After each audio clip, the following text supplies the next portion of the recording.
Riparte l'iter per il collaudo definitivo del porto di Chiavari. Sia la parte vecchia, mai collaudata da 40 anni a questa parte, che quella nuova, realizzata con l'ampliamento, saranno oggetto di un primo incontro che il Comune ha in programma domani con gli uffici della Regione. Sul tavolo della riunione, alla quale parteciperà anche la società Tiguglio Shipping, c'è nello specifico il collaudo della diga foranea e la casetta dei pescatori. Se la prima non ha subito conseguenze dalla mareggiata, c'è da risolvere invece il nodo della casetta, già danneggiata nei mesi scorsi e definitivamente distrutta dall'evento di fine ottobre. Il 96-97% delle opere che dovevano essere effettuate sono state correttamente eseguite.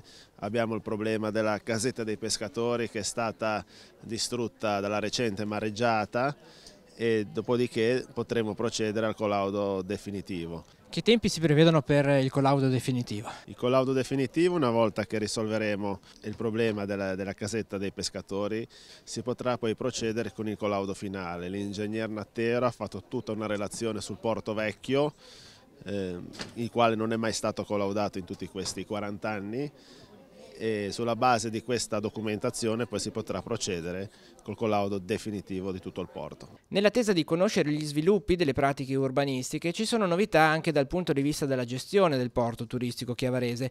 Da alcuni giorni infatti sono operativi i nuovi vertici di Tiguglio Shipping, Franco Cavagnaro, presidente, ed Eugenio Michelino, amministratore delegato. La società che ha realizzato l'ampliamento in questi anni ha attraversato difficoltà finanziarie non da poco. Ultimamente è uscita dalla procedura di concordato fallimentare e a seguito delle trattative con Banca IMI, come socio di maggioranza ha fatto il suo ingresso la Marinedi SRL, società di Roma che gestisce diversi porti turistici in Italia. Dà solidità e dà garanzie di competenza nella gestione del porto turistico. È stato approvato questo piano di ristrutturazione che garantisce al Comune di Chiavari e a Marina Chiavari l'incasso di tutte le somme che erano dovute durante tutto il periodo precedente da parte di Tiguglio Shipping. Entro il 22 di gennaio dovranno già procedere a determinati versamenti